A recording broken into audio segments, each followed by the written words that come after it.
Hey, what's up, you guys? Welcome back to my channel. Thank you so much for joining me. Today I want to talk about something a little bit personal, and I want it to all be about my experiences with the paranormal that I've gone through in my life. I want to start off by saying that currently I am 23 years old, and a lot of this stuff happened about a decade ago. Times were very different then. Nothing was the same as it is now. Literally nothing. A lot of this happened while I was a kid. That can explain some things, or it can make you believe.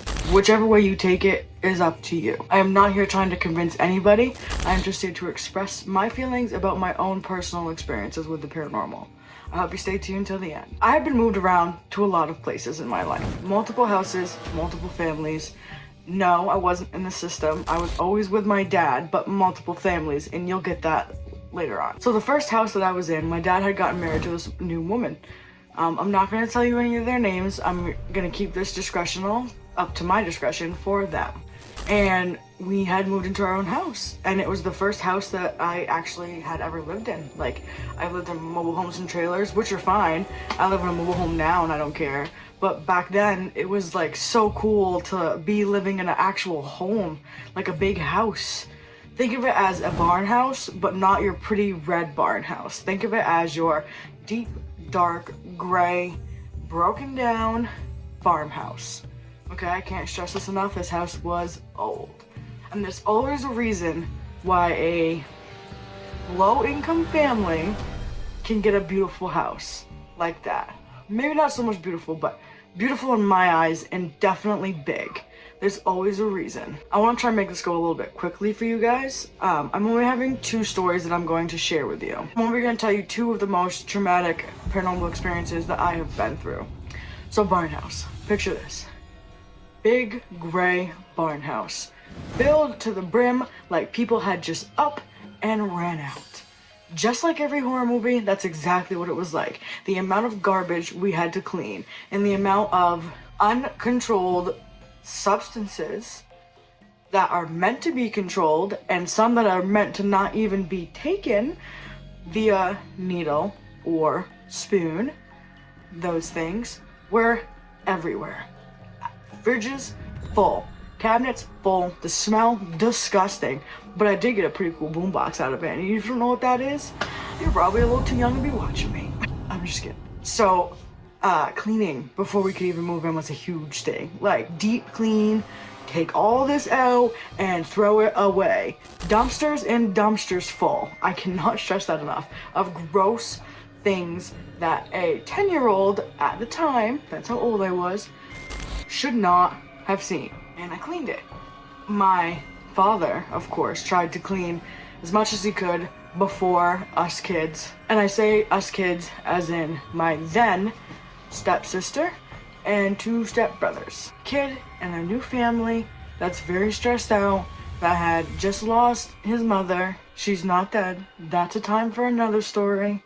But she is alive and well. But at that time I felt like I had lost her.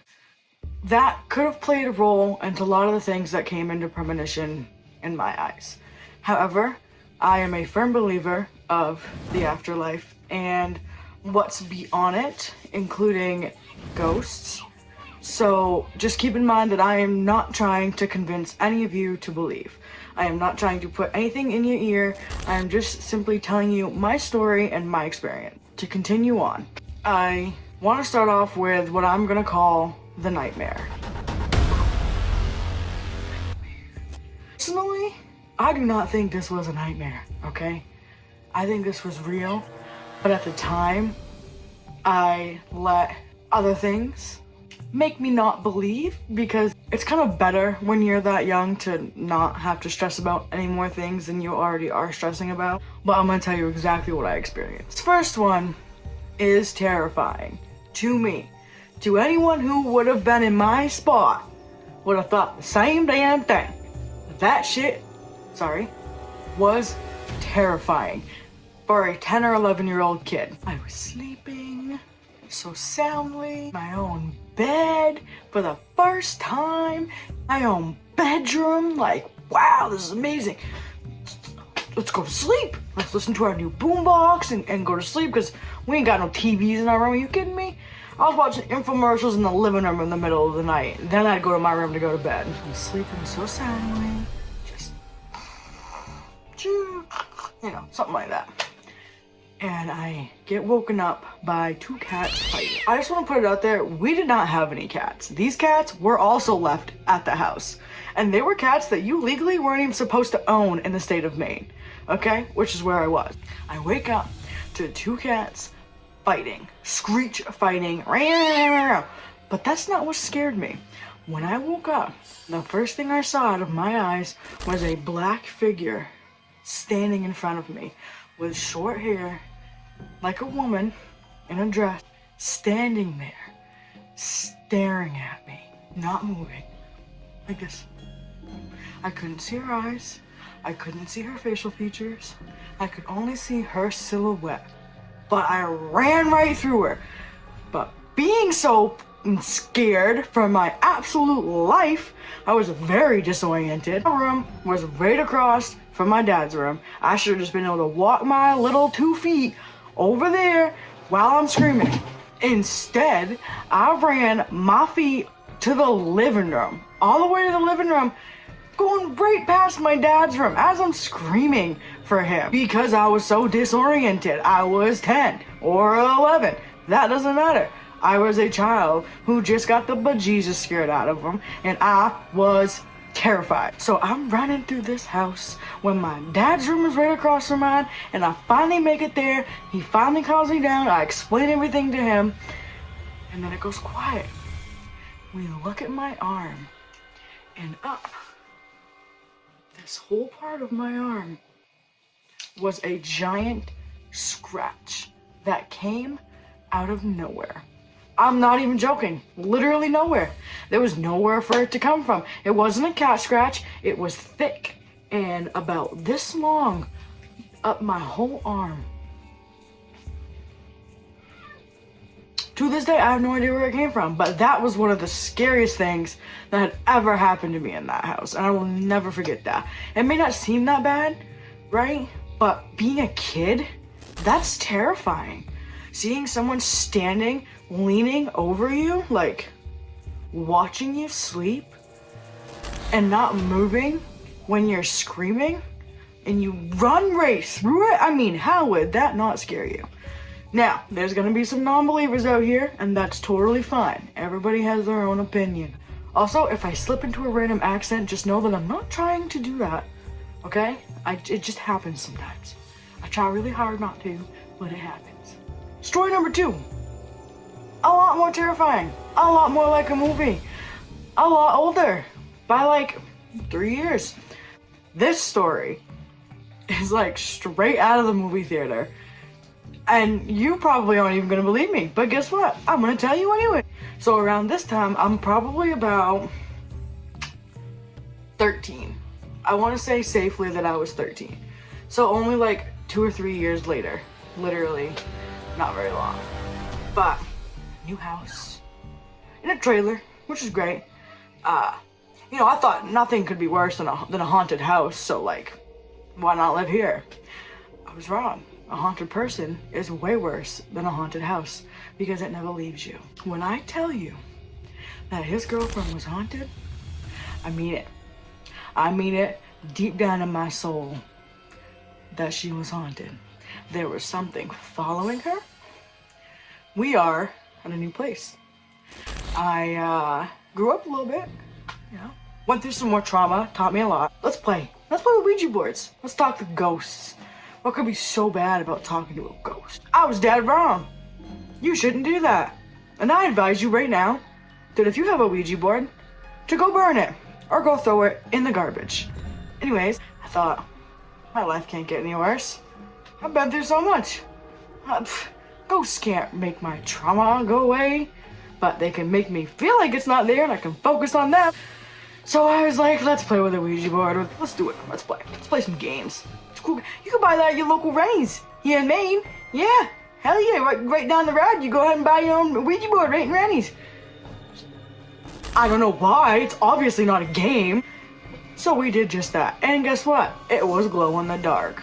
We had a bougie. Don't know how. Couldn't pay rent, but we had a bougie Ouija board. So hey, I'm not complaining. Enough with the jokes. Let's get serious here. I thought it would be a great idea to do. It wasn't. It was a mistake. You learn from those mistakes, and you don't repeat them except for 6 more times afterwards. Sorry, I'm done with the joke. I'm playing with it. I don't know nothing about the paranormal.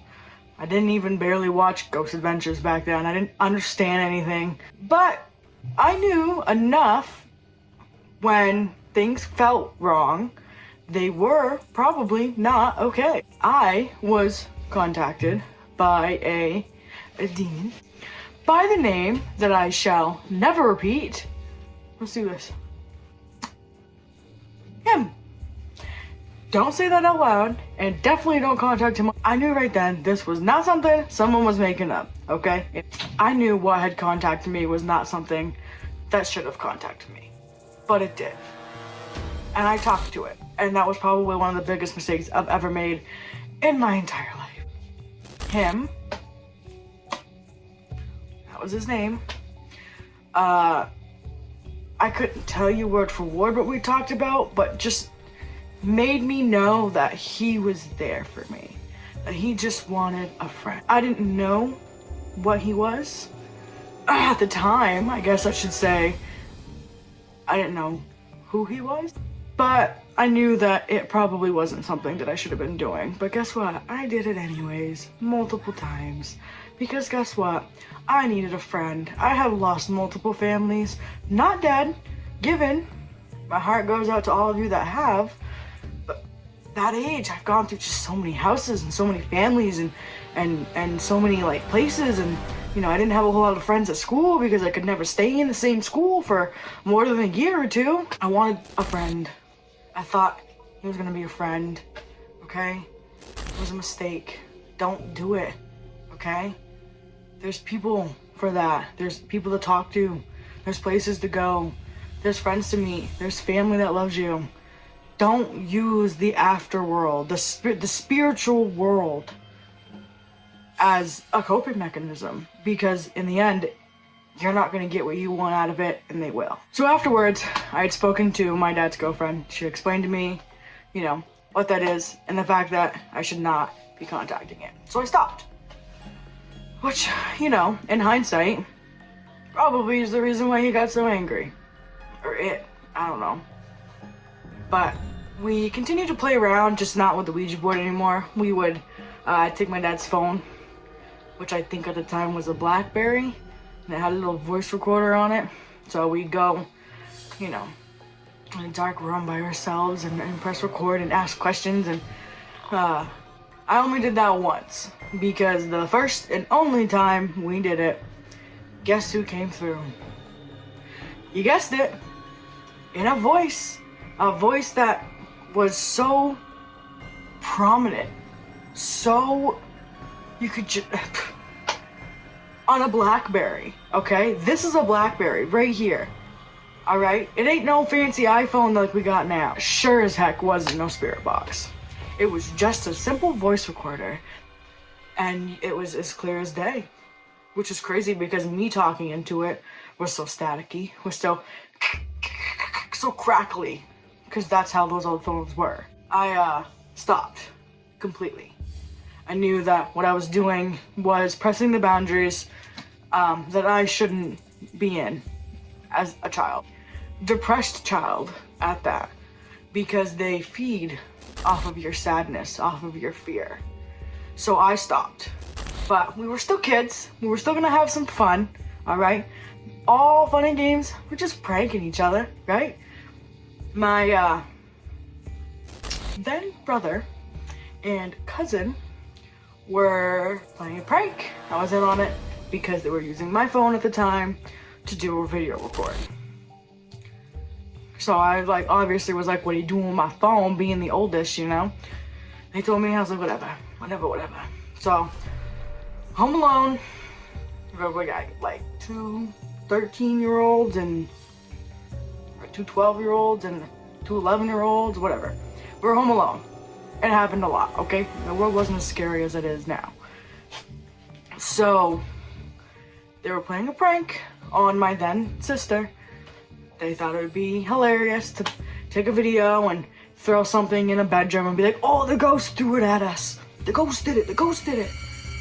Well, to their surprise, when the ghost did do it, literally back at them through something, they freaked the out. Okay?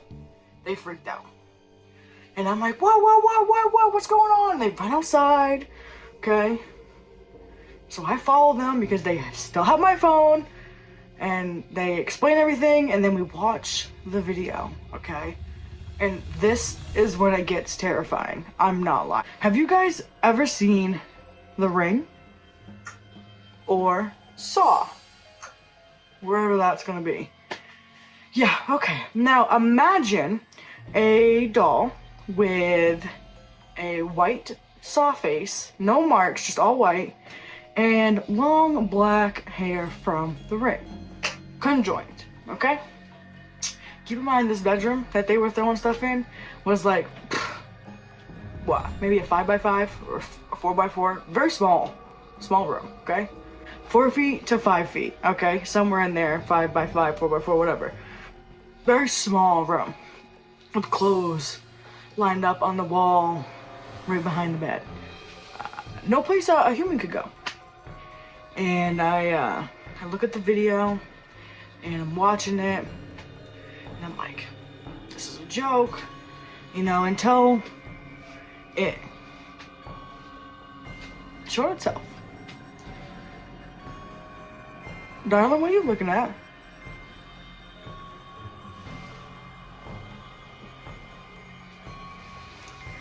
Until it showed itself. Sitting in the corner with a big smile on its face, with its long black hair, looking directly at the camera. And the minute after it showed, my phone died, and it never turned back on. I wish to this day I had that video, because I would love for you guys to pick it apart. I really would, because I want an explanation to what the heck that was sitting in that bedroom that day. Because it scared me. And I don't talk about this anymore, okay? This is scary. Whether you believe or not, stuff happens in your life that you can't explain is terrifying, okay? I have many other stories I would love to share with you guys. I really would. Some of them were worse than these, which I'm sure a lot of the comments are gonna be like, that's not scary, who cares? You know what? To me, that was scary. Anything that I can see that I'm not supposed to see, that is unexplainable, is scary, okay? But that beside, I really hope you guys enjoyed my first video and stayed till the end. If you did, I have a quick announcement. My giveaway did not go as planned. Multiple people said they could not accept it because of, I'm guessing maybe they were uncomfortable giving out their address.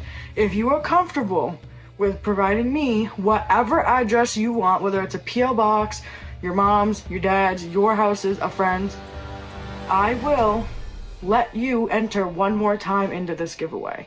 Okay, I'm gonna run it for 3 days. From the minute this video drops, for 3 days. An EMF reader giveaway, okay? You have to be able to be comfortable enough providing me with an address, a mailing area to send this EMF. If you win, of course, which I really hope you do.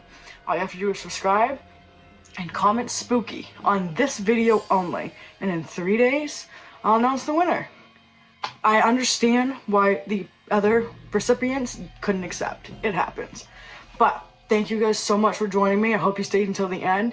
I cannot wait to try to film this documentary. It's gonna take a while. Of Exploring the Minds of Explorer with Sam and Kobe. It's gonna take a long time to convince them, but I hope you guys are on the road with me for this journey. Thank you so much for joining me. My name is Maddie T. Happy 2025, and stay spooky.